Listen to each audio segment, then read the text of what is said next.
Welcome to DLS's teacher training module, Task-Based Instruction. Let's get started. Let's look at the objectives of the module. By the end of the session, you will be able to identify characteristics of TBI, analyze the components of a task, create communicative tasks to engage students, and apply a variety of tasks in the classroom.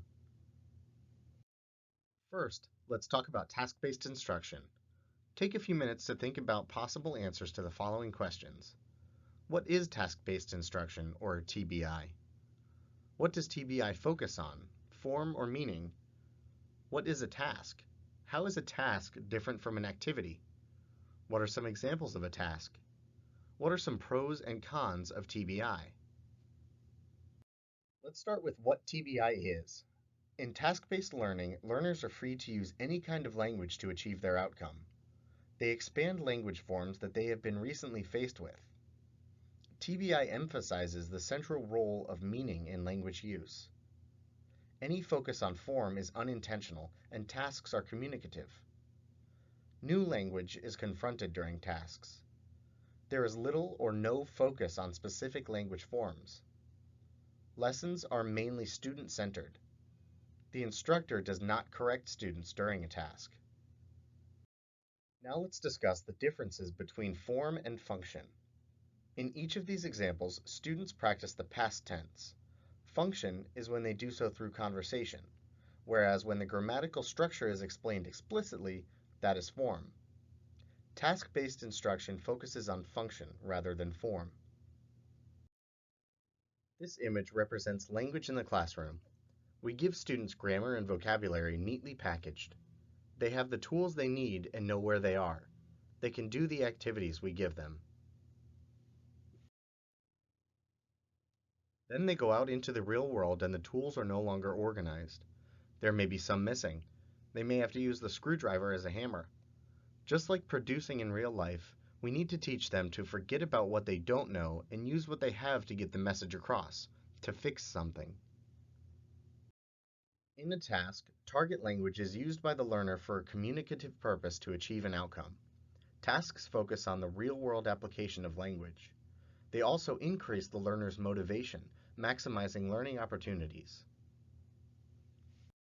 There are different types of tasks. Let's go over them before we work on some concrete examples of task-based instruction.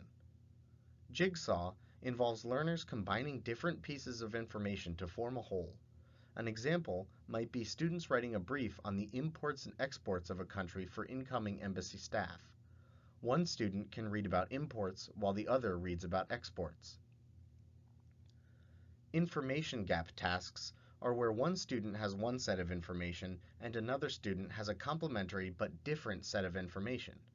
A task of this nature might include comparing and contrasting the different reports to determine which facts are accurate, such as reading two different reports on the same incident. In problem solving, students are given a problem and a set of information and must arrive at a solution to the problem. Students might research and discuss multiple ways to transport refugees that need to get from Mali to Senegal. For decision making, students are given a problem with a number of possible outcomes and use negotiation and discussion to choose one. For example, finding the best way to get from Toronto to Washington, D.C., considering the pros and cons of all possible means of travel. Finally, in opinion exchange, learners engage in discussion and the exchange of ideas. This kind of task could include debating the best course of action to improve healthcare in the United States. Students would need to research both sides of the issue and prepare to debate one side. Now, let's look at some specific examples of task types and how they relate to task-based instruction. Consider the following task. Determine what grammar and vocabulary your students need to perform the task. You are stationed in Saudi Arabia and you are planning to visit a mosque with some of your team. You and the team are not familiar with the do's and don'ts of visiting a mosque. You have been working with an Arabic translator and know him well. Step 1. Have a conversation with the translator about the protocol. Step 2. Create a presentation for your team before the visit. How would you prepare your student to be able to do the task above? What grammatical structures and vocabulary will you work on with your student as pre-task activities before asking them to do the task? Pause the video while you brainstorm, then continue on when you are ready. To prepare learners for this task, you might review religious vocabulary or the future tense. Now it's your turn. Look at the following tasks. Take a few minutes to determine what grammar and vocabulary in your language would be needed to complete each task. Then, come up with a plan for how you would expose your students to that grammar and vocabulary.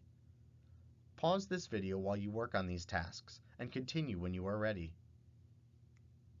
To set up task-based framework for a lesson, first consider your objective. The objective is what you expect your students to be able to achieve during the task. Then, consider the pre-task activity, which should be related to the task. It can review useful words and phrases or involve brainstorming activities. Then you have the task itself, which involves 4 elements. First, task is what the students will be doing.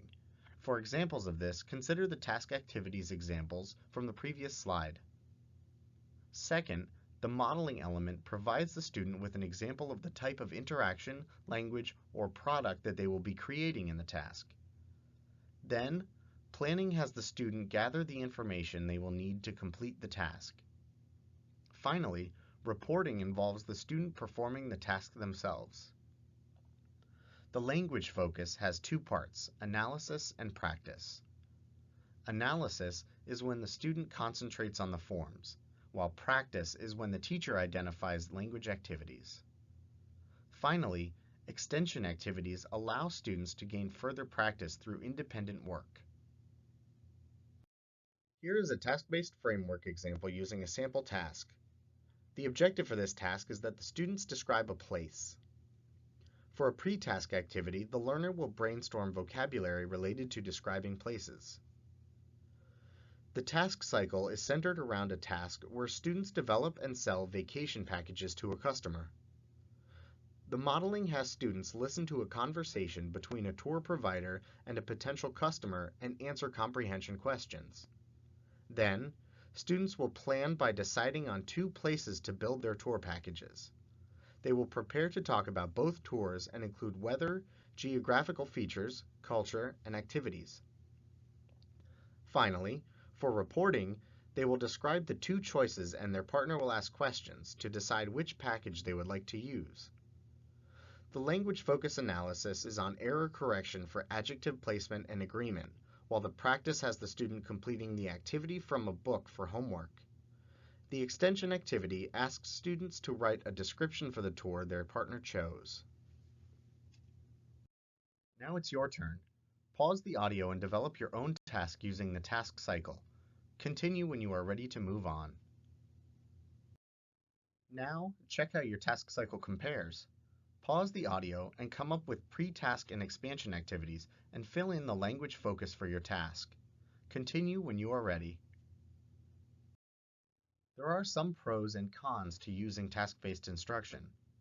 Pros include increased motivation, real-world application of skills, natural acquisition based on real language, the student is challenged by the activities, and it can be used together with other methodologies. Some cons are that it involves more detailed advanced preparation, very clear instructions are required, and it refocuses from student-teacher interaction-based practice.